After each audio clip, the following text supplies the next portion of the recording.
আসসালামু আলাইকুম। আশা করছি সকলেই মহান আল্লাহ তাআলার অশেষ রহমতে অনেক অনেক ভালো আছেন এবং সুস্থ আছেন। আমিও আল্লাহর রহমতে এখন ভালো আছি, সুস্থ হয়েছি কিছুটা। হঠাৎ করেই বিভিন্ন সমস্যা হয়েছিল, মেডিকেলও ভর্তি হয়েছিলাম, এখন আলহামদুলিল্লাহ সুস্থ।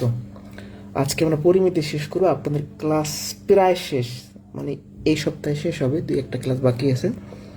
যারা যুক্ত আছে একটু জানাবো কথা লেখাটা ক্লিয়ার কিনা। যারা যুক্ত আছে কথা লেখাটা ক্লিয়ার কিনা।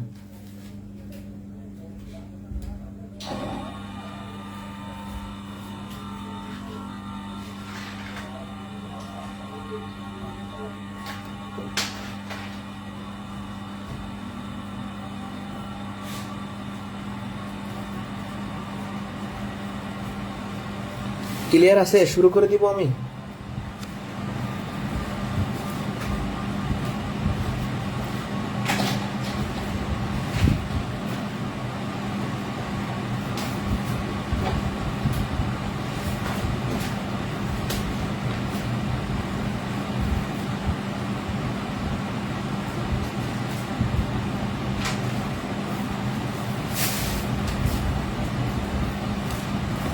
শুরু করব। ওকে, আজকে যে ম্যাথগুলো করাবো সব বিআইবি প্রশ্ন। বিআইবি বোঝেন, মানে এগুলো আসবেই এরকম একটা অবস্থা, এগুলো কম বেশি পরীক্ষাতে আসে। ওকে, তো প্রথমেই ত্রিভুজ সংক্রান্ত যে পরিমিতির অঙ্ক আছে সেগুলো দেখব।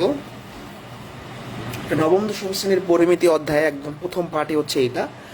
আমরা ত্রিভুজের ক্ষেত্রফল সংক্রান্ত অনেক ব্যাপার পড়ে এসেছি। বাহুবেদের তিন ধরনের ত্রিভুজ হয়, সমবাহু, সমদ্বিবাহু, বিষমবাহু, তার প্রত্যেকটা আলাদা করে সূত্র শিখছি। বাট এটা আমরা শিখি না যে ত্রিভুজের দুই বাহু এবং তাদের অন্তর্ভুক্ত কোণ দেওয়া থাকলে ক্ষেত্রফল কিভাবে নির্ণয় করতে হয়। মনে করেন আমি একটা ত্রিভুজ আঁকলাম, হ্যাঁ, এটা ধরেন এ সেন্টিমিটার, এটা ধরেন 20 সেন্টিমিটার, দুইটা বাহু। এই দুইটা বাহুর অন্তর্ভুক্ত কোণ ধরেন 60 ডিগ্রি। তো আমি যদি বলি যে এই ত্রিভুজটার ক্ষেত্রফল কত, তার মানে আমরা এখন দেখব যে ত্রিভুজের দুই বাহু এবং তাদের অন্তর্ভুক্ত কোণ দেয়া থাকলে ত্রিভুজের ক্ষেত্রফল কিভাবে নির্ণয় করতে হয়। তাহলে ত্রিভুজের দুই বাহু এবং অন্তর্ভুক্ত কোণ দেওয়া থাকলে ত্রিভুজের ক্ষেত্রফল নির্ণয়ের সূত্র হচ্ছে half A B sine theta. এর মানে হলো হাফ ইন্টু বাহুদ্বয়ের গুণফল আর অন্তর্ভুক্ত কোণের সাইনের মান। এই যে অন্তর্ভুক্ত কোণের সাইনের মান, এটা বোর্ড বইতে দেখবেন এভাবে আছে, এটার বাংলা ভাষণটা আমি দিয়ে দিয়েছি। ত্রিভুজের ক্ষেত্রফল এর সূত্র হচ্ছে হাফ ইন্টু বাহু দুইটার গুণফল আর কোণের সাইনের মান। আমরা একটা প্রশ্ন সলিউশন করি। কোন ত্রিভুজের দুই বাহুর দৈর্ঘ্য 4 সেন্টিমিটার ও 5 সেন্টিমিটার এবং এদের অন্তর্ভুক্ত কোণ 30 ডিগ্রি, ত্রিভুজটির ক্ষেত্রফল নির্ণয় করতে বলছে। তাহলে সূত্র কি? হাফ ইন্টু বাহুদ্বয়ের গুণফল, দুইটা বাহু গুণ করেন 4 ইন্টু 5, আর সাইন এর মান, অন্তর্ভুক্ত কোণ কত? 30 ডিগ্রি, তাহলে সাইন 30 ডিগ্রি। হাফ ইন্টু বাহুদ্বয়ের গুণফল আর সাইনের যে কোণটা হবে সেটা, অন্তর্ভুক্ত কোণের সাইনের মান। এখন সাইন 30 একটা মান আছে, এটা আমরা আগামী ক্লাসে শিখবো। অর্থাৎ ত্রিকোণমিতি যখন আমি করাই দিব, দুইটা ক্লাস নেব ত্রিকোণমিতির, আমি দুইটা ক্লাসে আমি এটা করাই, এগুলো বুঝাই দিব। সাইন 30 ডিগ্রির মান একটা হাফ, মানে এই হাফ কই থেকে আসলো? সাইন 30 ডিগ্রির মান বের করলে হাফ হয়, এটা সামনে শেখাবো। 2 দিয়ে 4কে ভাগ করলে 2, 2 দিয়ে কাটা থাকে 5, তাহলে 5 বর্গ সেন্টিমিটার হচ্ছে অ্যান্সার। অ্যান্সার কত? 5। বুঝতে পারছি? খুব সহজ। এবার 2 নাম্বার প্রশ্ন, এটা নিবন্ধন পরীক্ষার ছিল, 17তম শিক্ষক নিবন্ধন, মানে 18-র আগে। একটি ত্রিভুজের দুইটি বাহুর দৈর্ঘ্য দেওয়া আছে, ক্ষেত্রফল দেওয়া আছে, বাহুদ্বয়ের অন্তর্ভুক্ত কোণ চেয়েছে। তো দুই বাহু এবং অন্তর্ভুক্ত কোণের যে সূত্রটা সেটা আমরা লিখি। আমরা জানি ক্ষেত্রফল সমান হাফ ইন্টু বাহুদ্বয়ের গুণফল, বাহুদ্বয়ের গুণফল আর কোণের সাইনের মান, সাইন থেটা। এর ক্ষেত্রফল দেওয়া আছে 182, লেখেন। বাহু 26 আর 28, আর সাইন থেটায় কোনটাই চাইছে? থেটার মানটা চাইছে। চাইছে কি? থেটার মান চাইছে। তো দেখি আমরা কিভাবে কি করা যায়। 2 দিয়ে 26কে ভাগ করলে কত হয়? 13। 13 আর 28 আমরা গুণ করব। 3 24-এর 4 থাকে 2, 3 6 8 2 8, 8 8 দুই 4 16 7 থেকে 364, 2 দিয়ে 26 কে ভাগ করলাম 13টা গুণ করলে 364 সাইন থিটা। তাহলে সাইন থিটা সমান হবে 182, এই 364 ভাগ হয়ে যাবে 21। হ্যাঁ, এটা থেকে ভাগ করলে 2, তার মানে হাফ। এবং এখানে একটা মজার ব্যাপার শেখাবো, যারা হায়ার লেভেলের ম্যাথ করতে চান, অনেক সময় এগুলো পরীক্ষায় আসে, যেমন একটা নিবন্ধনে আসছে, যারা কলেজ নিবন্ধন দিবেন, কলেজ নিবন্ধনে ত্রিকোণমিতি সংক্রান্ত প্রশ্ন হয়, কারণ আপনি যখন কলেজে পড়াবেন আপনাকে ত্রিকোণমিতি পড়াইতে হবে, বা 9 10 পড়ানো লাগে। যাই হোক, সাইন থিটা সমান হাফ আসছে। এখন এই ক্যালকুলেশনটা একটু মনোযোগ দিয়ে বোঝেন, এটা কাজে লাগছে। আমাদের আসছে কি, সাইন থিটা সমান হাফ। এখন আপনি কিন্তু থিটার মান বের করবেন, শুধু কোণ কিন্তু শুধু থিটা, সাইন কিন্তু একটা অপারেটর, ত্রিকোণমিতিক অপারেটর বা অনুপাত, বাট আলটিমেটলি থিটার মান আমরা বের করবো, সাইনটা কাটতে হবে। তো নিয়মটা হলো এই যে হাফ, আমরা জানি যে সাইন 30 ডিগ্রি মান হাফ, আমরা জানি যে সাইন 30 ডিগ্রি মান আমরা হাফ জানি। তাহলে এইটার পরিবর্তে আমরা এমন একটা জিনিস আনবো যাতে কাটাকাটি যায়। তাহলে হাফের পরিবর্তে লেখা যায় সাইন 30 ডিগ্রি, কারণ সাইন 30 ডিগ্রি মান হাফ। তাহলে এই সাইন দুই পাশ থেকে এটা দেয় থিটার মান 30 ডিগ্রি, অর্থাৎ কোণের মান 30 ডিগ্রি। শেষ, বের করা হয়ে গেল। ঠিক আছে, তাহলে যারা বুঝি নাই, সূত্রে মান বসাইছি, এখন সাইন থিটা সমান হাফ আসছে, আমাদের লাগবে থিটার মান। হাফের পরিবর্তে লেখা যায় সাইন 30 ডিগ্রি, সাইন কাটা, থিটার মান 30 ডিগ্রি। এই দুটো ইম্পর্টেন্ট, এটা বুঝলে আমাকে বলেন সামনে যাব। আলহামদুলিল্লাহ আমি এখন সুস্থ আছি, আপনাদের দোয়ায় মোটামুটি সুস্থ। আপনাদের ব্যাচটা ইনশাল্লাহ খুব দ্রুত শেষ করে দিব আমি। এই ব্যাচের কেউ যদি আবার নতুন ব্যাচে ক্লাস করতে চান, সেটা আমাকে অবশ্যই নক করে বলবেন। আপনাদের ব্যাচ শেষ হইলে আমাকে বললেন, আমি আপনাদের অ্যাড করে দিব। ঠিক আছে, কোনো ফ্রিতে অ্যাড করে দেবো, অর্থাৎ আপনাদের কোনো পেমেন্ট করতে হবে না। এটা শেষ হওয়ার পরে যারা রেগুলার আছেন, অর্থাৎ যারা রেগুলার ক্লাস করেন, তাদের জন্য এই সুযোগটা থাকবে যে আপনারা পরবর্তীতে অন্য কোনো ব্যাচে ক্লাস করতে পারবেন, কোনো সমস্যা নেই।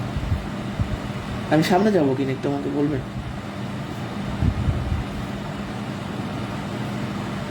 সামনে যাব কি না,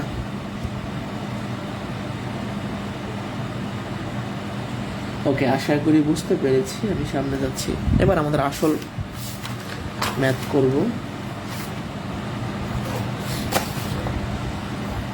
আয়তক্ষেত্র সংক্রান্ত পরিমিতি খুবই ইম্পর্টেন্ট।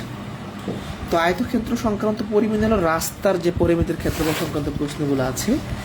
একটু এখানে আমার বোঝানোর ব্যাপার আছে। রাস্তার অঙ্ক 3 ধরনের হয়। এক হলো রাস্তা বাইরে থাকে, বাগানের বাইরে। 2 হলো রাস্তা ভিতরে থাকে। 3 হলো মাঝ বরাবর আড়াআড়ি রাস্তা থাকে। 3 ধরনের অঙ্ক। এক হলো রাস্তা হচ্ছে এটার বাইরে থাকে বাগানের, আগে হচ্ছে রাস্তা ভিতরে থাকে, আগে হচ্ছে এরকম আড়াআড়ি মাঝ বরাবর রাস্তা থাকে। এই 3 ধরনের অঙ্ক মোটামুটি আসে, এগুলো আমরা দেখবো একটি পর্যায়ক্রমে। একটি আয়তাকার বাগানের দৈর্ঘ্য ও প্রস্থ যথাক্রমে 30 মিটার ও 20 মিটার। বাগানটির চারদিকে যদি 5 মিটার চওড়া রাস্তা থাকে, তবে রাস্তাটির ক্ষেত্রফল কত? একটা আয়তাকার বাগান, হ্যাঁ, একটা আয়তাকার বাগান নিলাম আমরা। এই বাগানের দৈর্ঘ্য হলো 30, প্রস্থ হলো 20। বাগানটির চারদিকে, অর্থাৎ এর বাইরের চারদিকে 5 মিটার চওড়া রাস্তা আছে, অর্থাৎ এই যে এটা এইটুকু কত, 5 মিটার, এইটুকু কত, 5 মিটার। তখন বলছে রাস্তাটার ক্ষেত্রফল। তা আমাদের একটু চিন্তা করতে হবে যে এই রাস্তাটার ক্ষেত্রফল কিভাবে আসতে পারে। আমরা যেটা করব, আমরা এই বাগানটার ক্ষেত্রফল বের করব, আর রাস্তা সহ বাগানটার ক্ষেত্রফল বের করব। সম্পূর্ণ ক্ষেত্রফল থেকে এই মূল বাগানটা বিয়োগ করলে এই রাস্তাটুকু পেয়ে যাব। তাহলে আমরা শুরু করি। হ্যাঁ, আগে রাস্তা বাদে বাগানের ক্ষেত্রফল বের করি। রাস্তা বাদে বাগানের ক্ষেত্রফল। আচ্ছা দেখেন, একটা আয়তাকার বাগান, এই যে এইটার দৈর্ঘ্য হলো 30, প্রস্থ হলো 20, তাহলে ক্ষেত্রফল কত হবে? আয়তক্ষেত্রের ক্ষেত্রফলের সূত্র কি? দৈর্ঘ্য গুণন প্রস্থ। তাহলে 600 বর্গ মিটার। এটা হচ্ছে শুধু এইটুকুর ক্ষেত্রফল। এই যে দেখেন, এইটুকুর ক্ষেত্রফল আমরা বের করে ফেলছি। এখন দাদা ভাই, আমি যখন এটা তো আমার 30 মিটার, তো আমি এই দিকে 5 মিটার চওড়া রাস্তা নিয়েছি, এই দিকে 5 মিটার রাস্তা সহ এখন বাগানটার দৈর্ঘ্য বেড়ে গেছে না? আগের দৈর্ঘ্য ছিল এইটুকু, এখন দুই পাশ থেকে রাস্তা নেওয়ার পরে এইটুকু বেড়ে গেছে, এইটুকু বেড়ে গেছে। তাহলে আমরা বলতে পারি রাস্তা সহ বাগানের দৈর্ঘ্য কত বলতে পারবো? আগে ছিল দৈর্ঘ্য 30, আর এখন এই পাশ থেকে 5 মিটার বাড়বে, এই পাশ থেকে 5 মিটার বাড়বে, মোট 10 মিটার বাড়বে, তাহলে 40। আর একইভাবে প্রস্থ বাড়বে, রাস্তা সহ বাগানের প্রস্থ এটা কত? 20। এখন এই দিক থেকে 5 মিটার চওড়া রাস্তা আছে, এই দিক থেকে দৈর্ঘ্যটা কত হলো? এখন 10 মিটার, দুই দিক থেকে মিলে 10 মিটার বাড়বে, 5 আর 5 30। তাহলে এখন আমরা বলতে পারি রাস্তা সহ বাগানের ক্ষেত্রফল কত হবে বলেন তো? এই যে দৈর্ঘ্য হলো 40, প্রস্থ 30, 1200 বর্গ মিটার। তার মানে এই সম্পূর্ণ বাগানটার, এই যে রাস্তা সহ টোটাল বাগানটার ক্ষেত্রফল হলো 1200, আর এই ভিতরের ক্ষেত্রফল হলো 600। তাহলে রাস্তা কত হবে? অতএব রাস্তার ক্ষেত্রফল কত হবে বলেন তো? এই 1200 থেকে এই 600 বিয়োগ করলে 600 হচ্ছে আনসার, 600 বর্গ মিটার। যারা বুঝি নাই, এই দৈর্ঘ্য আর এই প্রস্থ নিয়ে মূল বাগানের ক্ষেত্রফল বের করছি। তারপর দুই পাশ থেকে রাস্তা আছে, মানে দৈর্ঘ্য বাড়বে, 40 হয়ে যাবে, প্রস্থ 30 হয়ে যাবে। রাস্তা সহ বাগানের ক্ষেত্রফল আসে 1200, 1200 থেকে এই ছোট বাগানটা বিয়োগ করলে 600 হচ্ছে আনসার। এটা বুঝছে কিনা বলেন? 3টা অঙ্ক দেখাবো, আর লাগবে না ভাই, 3টা অঙ্ক। এই চ্যাপ্টারটা আপনাদের ছোট করে আমি সরাই দিচ্ছি, বাট খুব গোছানো।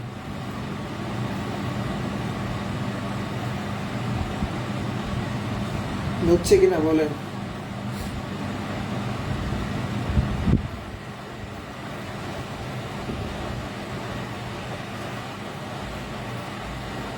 বুঝছে কিনা?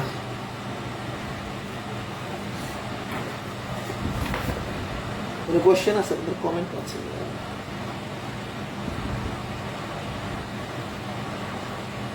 বুঝতেছি, এটা বুঝছে কিনা একটু বলেন তো।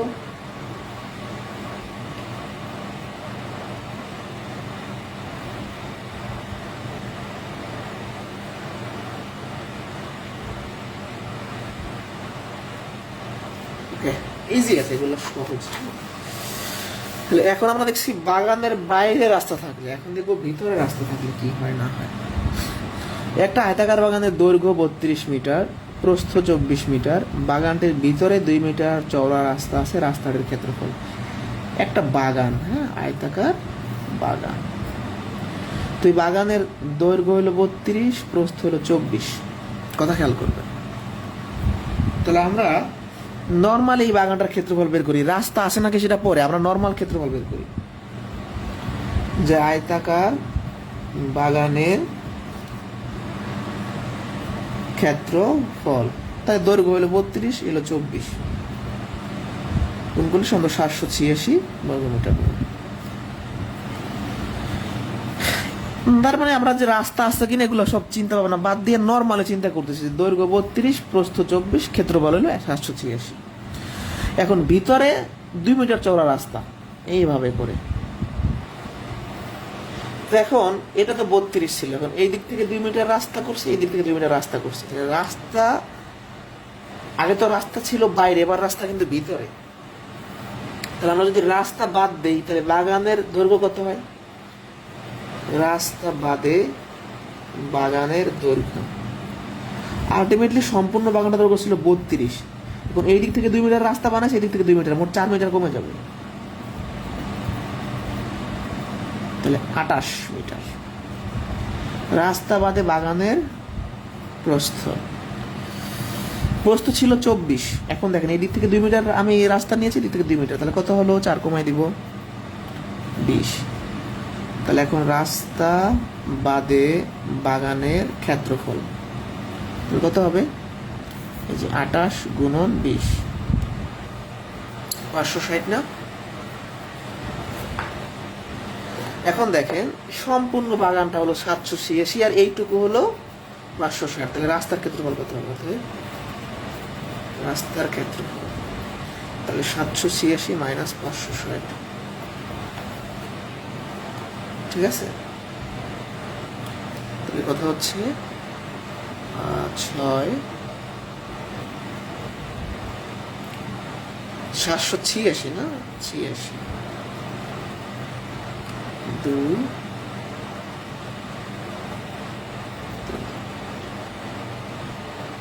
ঠিক আছে, এটা হচ্ছে আমাদের অ্যান্সার।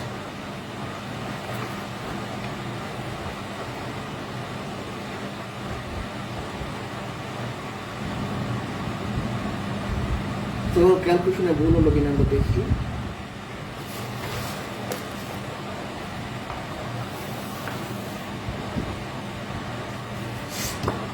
বুঝছি কিনা?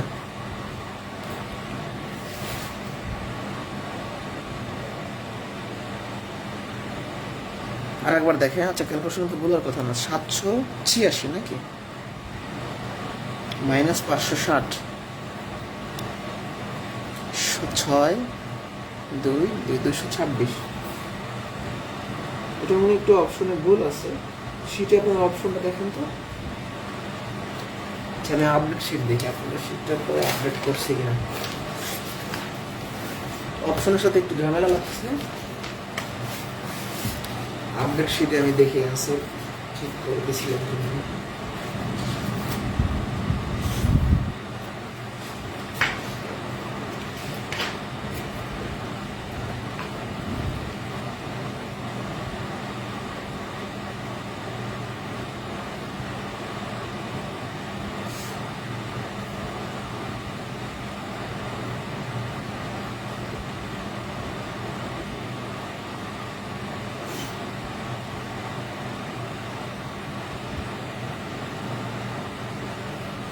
ঠিকই তো আছে, যে অপশনে তোমার ভুল আছে, এটা আমি কারেকশন করে দিব।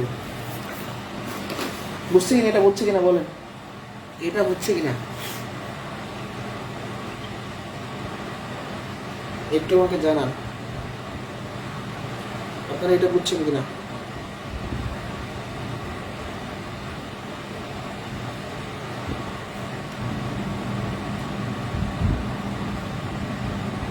যাবো,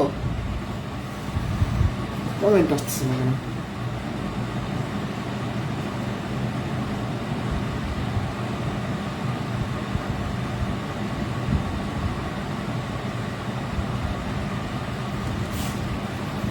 বুঝতে পারছি এটা।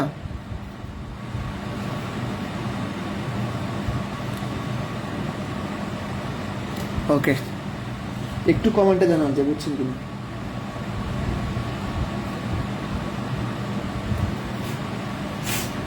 এটা শীটে একটু মানে যোগ বিয়োগে ভুল আছে, এটা দেখে নেবেন। এটা অ্যান্সার হবে, আনসার।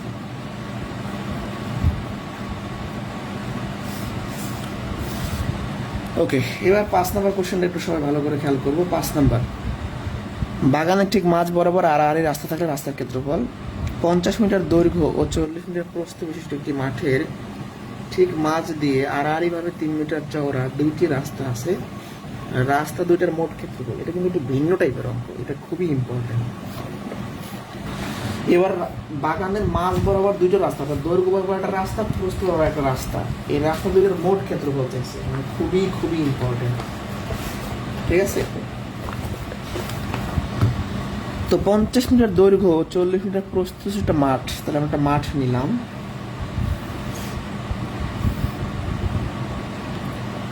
এরকম, তো এটা 50 মিটার, এটা 40 মিটার, এটা নিয়ে আমাদের কোনো সমস্যা নেই।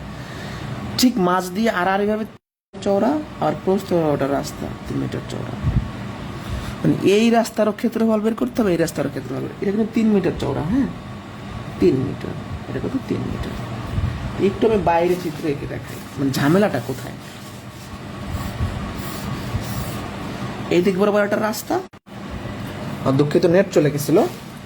যেটা বলতেছিলাম, এই এরিয়াটা হচ্ছে এই রাস্তার মধ্যে পড়ছে, এই রাস্তার মধ্যে পড়ছে, মানে এইটা ঝামেলা। আমরা যখন এই রাস্তাটা দৈর্ঘ্য বের করে ফেলবো, এটা বাদ দিয়ে তারপর আবার এটা বের করতে হবে। তো শুরু করি, একবার করাই বোঝা যাবেন। তো দৈর্ঘ্য বরাবর একটা রাস্তা, এই যে দৈর্ঘ্য বরাবর আর প্রস্থ বরাবর, তো আমরা এই রাস্তাটার প্রথমে ক্ষেত্রফল বের করব। তো এটা দৈর্ঘ্য কত 50, এই যে 50, তাহলে দৈর্ঘ্য হচ্ছে 50, প্রস্থ কত হবে ছোট রাস্তাটার, চিকন রাস্তাটার প্রস্থ হবে 3। তাহলে এই যে দৈর্ঘ্য বরাবর রাস্তার ক্ষেত্রফল কত হবে, দৈর্ঘ্য বরাবর রাস্তার ক্ষেত্রফল, দৈর্ঘ্য বরাবর রাস্তার ক্ষেত্রফল কি হবে, 50 গুণন 3, 150। তাহলে আমরা এই রাস্তাটার ক্ষেত্রফল বের করে ফেলছি। এখন আমরা এই রাস্তাটার ক্ষেত্রফল বের করব। তাহলে প্রস্থ কত? 40, আর এটা দৈর্ঘ্য কত হবে? এইটুকু 3। ঝামেলাটা হলো আমরা যে এই 3 মিটার চওড়া, এখানে 3 মিটার চওড়া আমরা ক্ষেত্রফল বের করে ফেলছি, তাহলে প্রস্থটা 40 থাকবে না, এইটুকু কমে যাবে। প্রস্থটা হয়ে যাবে 40 মাইনাস 3, তার মানে হচ্ছে 37 হয়ে যাবে। এখন রাস্তাটা ছোট হয়ে যাবে, 37 আর 3, এইটুকু বুঝলে আপনার ম্যাথ শেষ। যারা বুঝি নাই কিচ্ছু, তাদের উদ্দেশ্যে আর একবার আমি এটা বুঝাই বলবো। মানে ব্যাপারটা হয়েছে আমাদের এটার ক্ষেত্রফল বের করতে, এটা বের করে যোগ করে দিলে ম্যাথ শেষ। কিন্তু এইটুকু তো আপনি বের করে ফেলছেন, আবার কি বের করবেন না? এটা ছিল কত? 40। তাহলে 40 থেকে এই 3 মিটার বাদ দেন, কত হবে? 37। তাহলে এখন এই যে ছোট রাস্তাটা, এটা প্রস্থ হয়ে গেল 37, দৈর্ঘ্য হয়ে গেল 3। তাহলে প্রস্থ বরাবর রাস্তার ক্ষেত্রফল 321 1 2 3 9 2 11। তাহলে এইটার ক্ষেত্রফল আসলো আমাদের 111, এটা আসলে 150। তাহলে মোট ক্ষেত্রফল কত হবে? 150 যোগ 111, তার মানে 261 নাকি? অ্যান্সার শেষ। যারা বুঝি নাই তাদের উদ্দেশ্যে আর একবার এটা বুঝিয়ে দিব, খুব সহজ ম্যাথ। একটা আয়তাকার বাগান, তার এই বরাবর একটা রাস্তা, এই বরাবর একটা রাস্তা, এটা হলো 50 মিটার দৈর্ঘ্য, এটা হলো 40। তো আমরা ফার্স্টে এটা বের করবো। তো এই রাস্তাটার দৈর্ঘ্য কত? 40, প্রস্থ কত? এইটুকু 3, সরি দৈর্ঘ্যটা হচ্ছে 50, এটা 50 নাই, যে 50, আর প্রস্থ কত? 3। এইটা যদি, এটা আমরা হিসাব করতেছি না, এটা যদি 50, এটা 50, তাহলে 150। তাহলে এই রাস্তাটা হয়ে গেল 150। এখন তাহলে এটা বের করবো, এটা দৈর্ঘ্য হচ্ছে 3, প্রস্থ হচ্ছে 40, কিন্তু এই 3 মিটার বের করে ফেলছি। তাহলে 40 থেকে 3 বিয়োগ করলে 37। তাহলে এখন দৈর্ঘ্য হলো 37, প্রস্থ হলো 37, দৈর্ঘ্য হলো 3, 111। এই যে এই 37 কিন্তু হচ্ছে প্রস্থ, 40 থেকে 3 মিটার বাদ দিলে 37। এইটা বুঝছে কিনা বলেন তো একটু আমাকে ছোট করে, যারা বুঝিনি আর একবার রিপিট করি। আমরা প্রথমে এই রাস্তাটার এই যে বাইরে চিন্তা করছি, ক্ষেত্রফল বের করবো। তাহলে তার দৈর্ঘ্য হচ্ছে 50, প্রস্থ হচ্ছে 3, ক্ষেত্রফল পেয়ে গেছি। ঝামেলাটা এইখানে যে আমরা 3 মিটার বের করে ফেলছি, তাহলে এই 3 মিটার বাদ দিব। তাহলে সম্পূর্ণ ক্ষেত্রফল কত হবে? এটা ছিল কত? দৈর্ঘ্য ছিল হচ্ছে 3 আর প্রস্থ হচ্ছে 40। তাহলে প্রস্থটা এখন কমে যাবে, 40 ছিল 3 মিটার কমে যাবে, কারণ 3 মিটার বের করছি, তাহলে হবে 37। তাহলে এখন প্রস্থ 37, দৈর্ঘ্য 3, গুণ করলে 111, দুটো যোগ করলে রাস্তা দুইটার মোট ক্ষেত্রফল। এটা বুঝছে কিনা বলেন? যারা যুক্ত আছেন এটা বুঝছে কিনা? তাহলে এই 3 মিটার কেন বিয়োগ করতেছি? কারণ 3 মিটার আগে বের করে ফেলছি, এটা বিয়োগ করতে হবে। এই কোরস এরিয়াটা নিয়ে ঝামেলা আমাদের। ওকে, এটা কিন্তু ইম্পর্টেন্ট অনেক। ক্লাস 9-10 বোর্ড বইতে এটা হুবহু আছে, এটা 9-10 বোর্ড বই থেকে আমরা নিয়েছি, খুবই ইম্পর্টেন্ট একটা প্রশ্ন। একটি বর্গাকার মাঠের বাইরে চারদিকে 5 মিটার চওড়া একটা রাস্তা আছে, রাস্তার ক্ষেত্রফল 500 বর্গমিটার হলে মাঠের ক্ষেত্রফল কত? একটা বর্গাকার মাঠ, একটা বর্গ আকার, এবার হচ্ছে স্কোয়ার আকারের, চারদিকে 5 মিটার চওড়া একটা রাস্তা আছে। তাহলে এর চারদিকে 5 মিটার চওড়া রাস্তা আছে, রাস্তার ক্ষেত্রফল এবার দেওয়া আছে, মাঠের ক্ষেত্রফল চাইছে। আগে রাস্তার ক্ষেত্রফল চাইতো, আর এখন মাঠেরটা চাইছে, মানে এটা চাইছে। তো ফার্স্ট অফ অল আমরা তো জানি না যে এই রাস্তাটার দৈর্ঘ্য কত, মানে রাস্তাটা কত আমরা জানি, মানে এগুলা কত করে আমরা জানি না। ধরি যে রাস্তাটার বাহুর দৈর্ঘ্য x মিটার, ধরি বাহুর দৈর্ঘ্য x মিটার, মানে এই যে বাগানটা আছে, এই বাগানটার আমরা বাহুর দৈর্ঘ্য ধরছি কত? x metre. এইটা হলো মাঠ, হ্যাঁ, এই যে এই মাঠ, এটা হলো মাঠ। এই মাঠের যে বাহু তাটা সেটা আমরা x ধরলাম, এটা তো রাস্তা পরে আঁকছি। তো এই বাহুটা এটাও x হবে, এটাও x হবে, এটাও x হবে, কারণ বড় ক্ষেত্রে 4টা বাহু সমান। তো আমরা এই বাহুগুলো আমরা জানি না, x ধরলাম। তাহলে বাহু দৈর্ঘ্য যদি x হয়, তাহলে মাঠের ক্ষেত্রফল, মেইন যে মাঠের ক্ষেত্রফল কত হবে? x স্কোয়ার, কারণ বড় ক্ষেত্রে ক্ষেত্রফলের সূত্র কি? বাহু স্কোয়ার। এখন রাস্তা সহ মাঠের দৈর্ঘ্য, এটা কিভাবে হবে? মাঠ ছিল এক্স, এখন আমরা কি বলছি, চারদিকে 5 মিটার চওড়া, তাহলে দৈর্ঘ্যটা বেড়ে যাবে, এইদিকে 5 এইদিকে 5, তাহলে এক্স প্লাস 10। হ্যাঁ, তাহলে রাস্তা সহ মাঠের দৈর্ঘ্য হয়ে গেল এক্স প্লাস 10। ক্ষেত্রফল কত হবে? রাস্তা সহ ক্ষেত্রফল এর হোল স্কোয়ার, যে বাহু স্কোয়ার, এটা হয়ে গেল এক্স প্লাস 10। এই পাশে 5, এই পাশে 5, তার মানে এইটা হলো এক্স, এইটা হলো এক্স প্লাস 10, চারটা বাহু সমান হবে। তো এখন আপনাকে বলছে কি, প্রশ্নের মান দিয়ে দিয়েছে রাস্তার ক্ষেত্রফল 500। তা আমরা রাস্তার ক্ষেত্রফল কিভাবে বের করি? সম্পূর্ণ ক্ষেত্রফল থেকে মাঠ বিয়োগ করলে রাস্তা পাই। তাহলে আমরা বলতে পারি প্রশ্ন মতে সম্পূর্ণ ক্ষেত্রফল কত? এক্স প্লাস 10 এর হোল স্কোয়ার। সম্পূর্ণ ক্ষেত্রফল থেকে মেইন মাঠটা যদি বিয়োগ করে দেই, তাহলে রাস্তা 500 পেয়ে যাব। আমরা একটা সমীকরণ বানাইলাম, সম্পূর্ণ ক্ষেত্রফল থেকে শুধু মাঠের ক্ষেত্রফল বিয়োগ করলে রাস্তার ক্ষেত্রফল পাবো। ঠিক আছে, এবার সূত্রে নিয়ে যান, a square plus 2ab plus b square, এটা কাটা যায়, 20x, 10 স্কোয়ার 100, এই পাশে বিয়োগ হয়ে যাবে,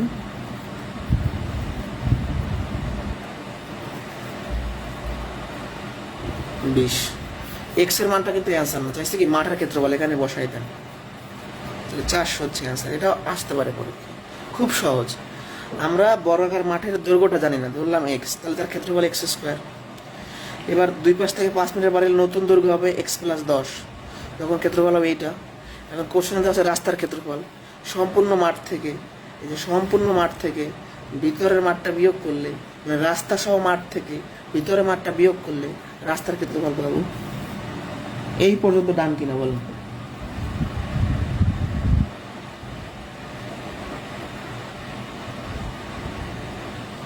এই পর্যন্ত ডান কিনা বলেন?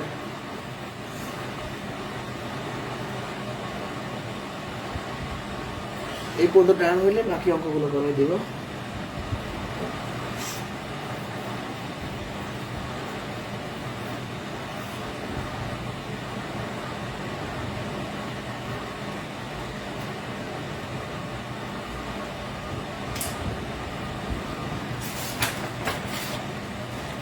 এবার আমরা দেখব খরচ দেয়া থাকলে দৈর্ঘ্য প্রস্থ নির্ণয়, প্রশ্নগুলা মনে রাখবেন। এইগুলো কিন্তু এই আজকে যেগুলো করাচ্ছি, এগুলো প্রাইমারি বিসিএস নিবন্ধনে তো আসেই, এবং হচ্ছে আপনার লিখিত পরীক্ষা 11 থেকে বেশি লিখিত বা বিসিএস লিখিত বা এসআই রিটার্ন পরীক্ষা, এগুলো কিন্তু প্রচুর আসে। এটা প্রাইমারিতে আসছিল। একটি গড়ের দৈর্ঘ্য প্রস্থের 3 গুণ, প্রতি বর্গমিটারে 9.5 টাকা দরে ঘরটির মেঝে কার্পেট দিয়ে ঢাকাতে মোট এত টাকা ব্যয় হয়, ঘরটার দৈর্ঘ্য কত? আমরা দৈর্ঘ্য প্রস্থ কিছু জানি না, ধরে নিব দৈর্ঘ্যটাকে প্রস্থের সাথে তুলনা করছে, তাহলে প্রস্থ দৈর্ঘ্য এক্স, তাহলে দৈর্ঘ্য হবে কত? দৈর্ঘ্য প্রস্থের 3 গুণ, 3x মিটার, তাহলে ক্ষেত্রফল কত হবে? যেহেতু একটা ঘর আয়তাকার হয়, কারণ দৈর্ঘ্য প্রস্থ সমান না মানে আয়তক্ষেত্র, তাহলে দৈর্ঘ্য গুণন প্রস্থ, তাহলে কত হবে? 3x স্কোয়ার বা 3x স্কোয়ার, বাংলায় লিখি 3x স্কোয়ার। ঠিক আছে, ওকে। তাহলে ক্ষেত্রফলটা হলো কত? এই যে দৈর্ঘ্য প্রস্থ গুণ করলে 3x স্কোয়ার। এখন দাদা ভাই ভালো করে খেয়াল করেন, 3x স্কোয়ার বর্গমিটার ক্ষেত্রফলটা, হ্যাঁ, কারণ মিটার গুণ করতেছে। প্রতি বর্গমিটার মানে কি? 1 বর্গমিটার, তাহলে 1 বর্গমিটারে খরচ হয় 9.5 টাকা, তাহলে এত বর্গমিটারে খরচ কত হবে? বেশি, তাহলে গুণ। এটা কিন্তু বুঝতে হবে। আবারও বলতেছি, প্রস্থ ধরছি এক্স, দৈর্ঘ্য পাইছি 3x, ক্ষেত্রফল আছে 3x স্কোয়ার বর্গমিটার। 1 বর্গমিটারে খরচ হয় 9.5 টাকা, এত বর্গমিটারে খরচ হয় এত টাকা। এটা হলো মোট খরচ, এটাও মোট খরচ, এটাও মোট খরচ, দুটো যেহেতু সমান, দুইটাই খরচ। এটাও মোট খরচ, আর এই মোট খরচটাই কোশ্চেনে দেওয়া আছে, তাহলে দুটো সেম, তাহলে সমান আমরা লিখতে পারি। তাহলে 1824, এই 3 আর 9.5 এই পাশে ভাগ হয়ে যাবে। ঠিক আছে, এবার আমরা ক্যালকুলেশনটা করে ফেলবো। 1824 9.5 এর মানে কি? 9.5 মানে 19-এর অর্ধেক। এটা ক্যালকুলেশন সুবিধার্থে করে ফেললাম। 9.5 মানে কি? 19-এর অর্ধেক। এই 2 উপরে চলে যাবে। ঠিক আছে, এবার আমরা নর্মালি ক্যালকুলেশন করলে শেষ। তো 3 দিয়ে এটাকে ভাগ যায় না, 318 3 শূন্য 608 না,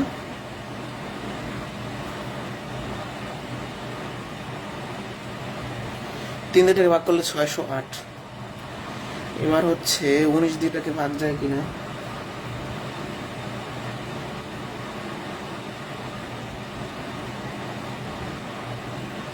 ছয়শো আটকে আমরা 19 দিয়ে ভাগ করতে পারবো?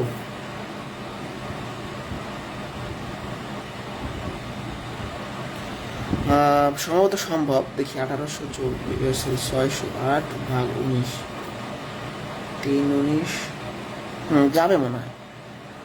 3 হ্যাঁ যাবে, এটা দিয়ে ভাগ করলে 32 হবে। 32 দিয়ে কোনো 64, 19 দিয়ে এটাকে ভাগ করলে 32 হবে।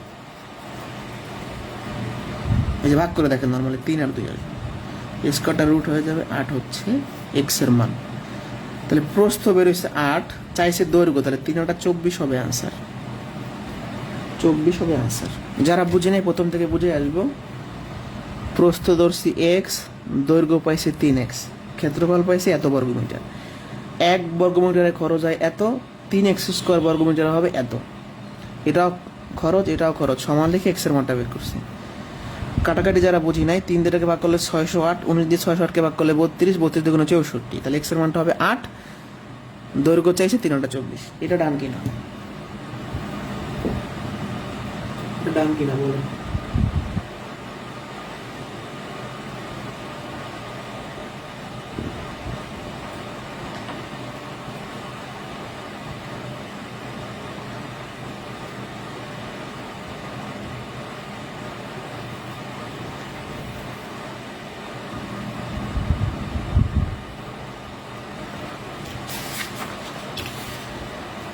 এগারো নম্বর অনেক ইম্পর্টেন্ট, রিটার্ন পরীক্ষা আসে, প্রিলি পরীক্ষা আসে।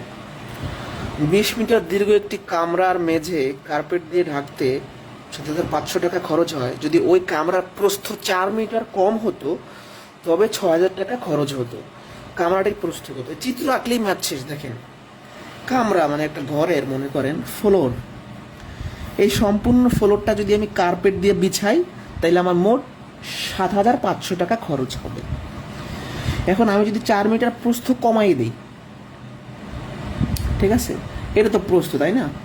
তো প্রস্থ মনে করেন এইটুকু কমাই দিই, কারণ এইটা যদি কমাই দেয়, এইটুকু যদি বাদ দেয়, তাহলে আমার খরচ হবে 6,000। তাহলে এখন আপনারাই বলেন, সম্পূর্ণটা যখন আমি কার্পেট দিয়ে ঢাকছি আমার খরচ হতো 7,500, আর আমি যখন 4 মিটার বাদ দিব তখন খরচ হবে 6,000। তাহলে আমি বলতে পারি এই 4 মিটারের জন্য আমার কত টাকা খরচ হয়? 1,500 টাকা খরচ হয়। আচ্ছা, খরচ কম হয় কত? আগে বের করি। খরচ আমার সম্পূর্ণটা বানাইতে লাগতো 7,500, আমি যদি 4 মিটার বাদ দিয়ে দেই তাহলে আমার খরচ হবে 6,000। তার মানে আমার 1,500 টাকা খরচ কম হচ্ছে। তাহলে 1,500 টাকা খরচ হওয়ার পিছনে কে দায়ী? 4 মিটার প্রস্থ দায়ী। তার মানে আমি কি বলতে পারি না যে 4 মিটার আমাকে বানাইতে 1,500 টাকা খরচ করতে হবে? অর্থাৎ 4 মিটার আমরা যদি কার্পেট দিয়ে ঢাকতে চাই তাহলে 1,500 টাকা খরচ করতে হবে। যারা বুঝি নাই ফার্স্ট থেকে বলি, সম্পূর্ণ ফ্লোরটা আমরা ঢাকতে 7,500 টাকা খরচ করি। 4 মিটার যদি বাদ দেই, প্রস্থ যদি 4 মিটার বাদ দেই, তাহলে আমাদের এইটুকু বাদ দিলে থাকে এইটুকু বানাইতে হয় 6,000। তাহলে এইটুকুর জন্য আমাদের এখন 1,500 টাকা খরচ কম হচ্ছে। এর মানে কি, আমি যদি এইটুকু আবার বানাইতে চাই তাহলে 1,500 টাকা খরচ হবে। তাহলে আমাদের কোশ্চেন হয়েছে কি? প্রস্থ। তাহলে আমি বলতে পারি যে 4 মিটার কার্পেট দিয়ে ঢাকার জন্য আমার 1,500 টাকা খরচ হয়, এটা বলতে পারি কিনা? হ্যাঁ, বলতে পারি। তাহলে আমরা এখন কি লিখবো? 1,500 টাকা খরচ হয় প্রস্থ 4 মিটার দিয়ে। তাহলে 1 টাকা খরচের ক্ষেত্রে প্রস্থ কম হবে। আমি জাস্ট টেস্ট করে দেখবো যে সম্পূর্ণ ফ্লোরটা ঢাকতে আমার 7,500 টাকা খরচ হচ্ছে। তাহলে আমি যদি 7,500 টাকা খরচ করি, প্রস্থ কত হওয়া দরকার? 5 15 25 4 5 20 মিটার হচ্ছে আনসার। এটা অন্যভাবে এক্স ধরেও করে, বাট এটা একদম সহজ নিয়ম। যারা বুঝি নাই ভাই, সম্পূর্ণটা যখন বানাবো 7,500 হবে, 4 মিটার যখন বাদ দিব এইটুকু বানাইতে আমার 6,000 টাকা খরচ হবে। তাহলে 1,500 টাকা খরচ কম হচ্ছে কার জন্য? 4 মিটারের জন্য। তার মানে এই 4 মিটার যখন আমি বানাইছিলাম আমার 1,500 টাকা খরচ হয়েছে। তাহলে 1,500 টাকা খরচ হয় প্রস্থ যখন 4 মিটার, 7,500 টাকা খরচ হবে প্রস্থ যখন 20 মিটার। এটাই আনসার। কম্পেয়ার করে বের করে ফেলছি। এই চিত্রগুলো কিন্তু শিখে না, এগুলো লিখে দাগায় রাখবেন। এটা বুঝছি কিনা বলেন? এটা বুঝছি? 2-3 ম্যাথ আছে, একটু ধৈর্য ধরেন।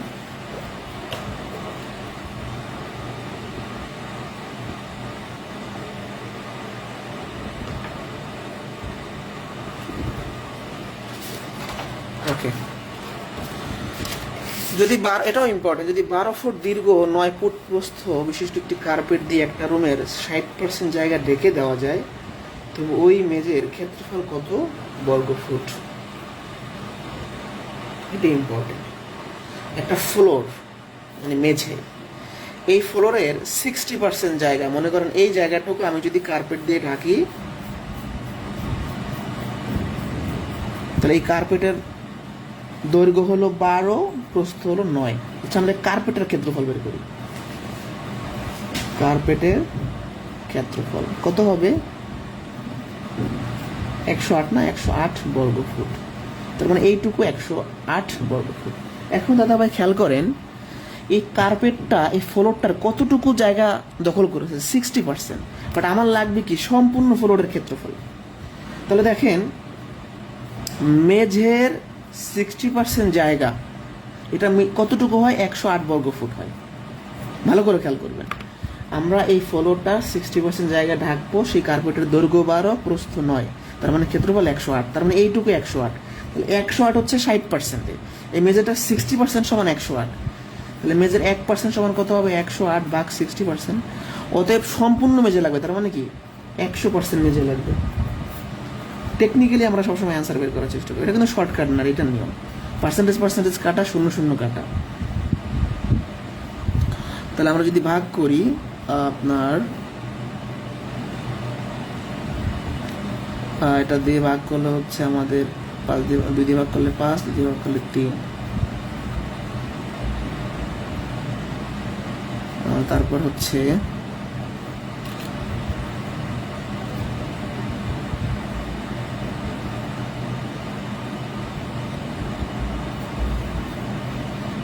5 0 বর্গ ফুট। এটা হচ্ছে আনসার। কাটাকাটি করে ফেললাম। দেখেন কয়েক লাইনে আমাদের ম্যাথ শেষ। যারা বুঝি নাই তাদের জন্য আবার রিপিট করব। একটা ফ্লোর যেখানে 60% জায়গাটা কার্পেট দিয়ে ঢাকবো, কার্পেটের ক্ষেত্রফল 108, তার মানে 60% সমান 108। তো বলছে সম্পূর্ণ মেঝেটা কত, ক্ষেত্রফলটা চাইছে এই সম্পূর্ণটা। তাহলে 100% সমান 180 বর্গ ফুট হবে। ইম্পর্টেন্ট, এটা বুঝতে পারছি? ওকে, এটা ফাঁকা পেজ বের হলো। বৃত্তচাপের ক্ষেত্রে এটা 45 BCS আসছিল, এটা সম্ভাবনা নাই, তারপরও করে রাখতে পারেন। বৃত্তচাপ, একটা বৃত্তের বৃত্তচাপ কোনটা? পরিধির একটা অংশ, এটা একটা বৃত্তচাপ। হ্যাঁ, এই চাপের ভিতরে আমরা কলা আঁকি, এরকম করে কি কলা আঁকি। আচ্ছা, বৃত্ত কলা আঁকি কেমনে বলেন তো? এটা একটা চাপ নিলাম, এটা একটা চাপ, এটা বৃত্তের কেন্দ্র। এখান থেকে একটা কলা আবার এরকম করে সম্পূর্ণ একটা কলা বানাইতে পারি। এটা হচ্ছে বৃত্ত কলা, এটা হচ্ছে বৃত্তচাপ। ঠিক আছে? তো এই বৃত্তচাপের দৈর্ঘ্য আর ক্ষেত্রফল বের করার সূত্র, এটা 99 বোর্ড বই থেকে আমরা নিছি। একটি বৃত্তচাপ কেন্দ্রের 60% কোণ উৎপন্ন করে। বৃত্তের ব্যাস 12 সেন্টিমিটার হলে বৃত্তচাপের দৈর্ঘ্য। বৃত্তাংশ বা বৃত্তচাপের দৈর্ঘ্য, বৃত্তাংশ দৈর্ঘ্য বললো, বৃত্তাংশ কি বৃত্তের অংশ, বৃত্তাংশের বললো যা, বৃত্তচাপের একই কথা। এর সূত্র হচ্ছে এর সমান পাই আর থিটা বাই 180 ডিগ্রি। থিটা হলো কোণ আর আর হলো রেডিয়াস। তো আমরা শুরু করি। এটা 45 BCS ছিল। আর এর মান কত? বৃত্তের ব্যাস হলো 12, তাহলে ব্যাসার্ধ কত হবে? এর অর্ধেক 6। থিটা কত? 60 ডিগ্রি। 0 কাটা, 18 দিয়ে 36কে ভাগ করলে হয় 2, 36 ভাগ 18, 2 পাই। এটা হচ্ছে আনসার। 2 পাই, এটা 45 BCS ছিল। জাস্ট সূত্রে মান বসাইলাম। আর এর মানটা 6 কিভাবে? ব্যাস যদি 12 হয়, ব্যাসার্ধ হবে 6, আর কোণের মান বসিয়েছি। একটি বৃত্তের ব্যাসার্ধ 14 সেন্টিমিটার, বৃত্তচাপ কেন্দ্রে 75 ডিগ্রি কোণ উৎপন্ন করে। বৃত্তাংশের ক্ষেত্রফল কত? এবার ক্ষেত্রফল চাইছে, বৃত্ত কলার বা বৃত্তাংশের সম্পূর্ণ ক্ষেত্রফল চাইছে। ঠিক আছে? তাহলে তখন সূত্র কি? Theta by 360 degree into pi r square. Theta কত? 75 ডিগ্রি। আর এর মান কত? 14। আমার ক্যালকুলেশন করলে অনেক বড় একটা ক্যালকুলেশন আসবে। এটা পরীক্ষার সম্ভাবনা কম, মানে প্রিলি পরীক্ষা এত বড় ক্যালকুলেশন দিবে না, তারপরে যদি লাগে এটা করে নেবেন, সামথিং আসবে। এই তো এই ছিল আজকের ক্লাস। আর একটা ফাঁকা পেয়েছে, কি অবস্থা, প্রিন্টার কি নষ্ট হয়ে যাবে? তো আগামীকালকে ক্লাস হবে ইনশাল্লাহ, যদি সুস্থ থাকে। 8টায় ক্লাস, আগামীকাল 8টায় ক্লাস নিব নিলে, হ্যাঁ 8টায় ক্লাস নিব, নিলে বলতে নিব 8টায় ক্লাস নিব ইনশাল্লাহ। সবাই থাকবেন, ভালো থাকেন, সুস্থ থাকেন। পরবর্তী ক্লাসে দেখা হচ্ছে। না বুঝলে বলতে পারেন, আর বুঝলে এই পর্যন্তই।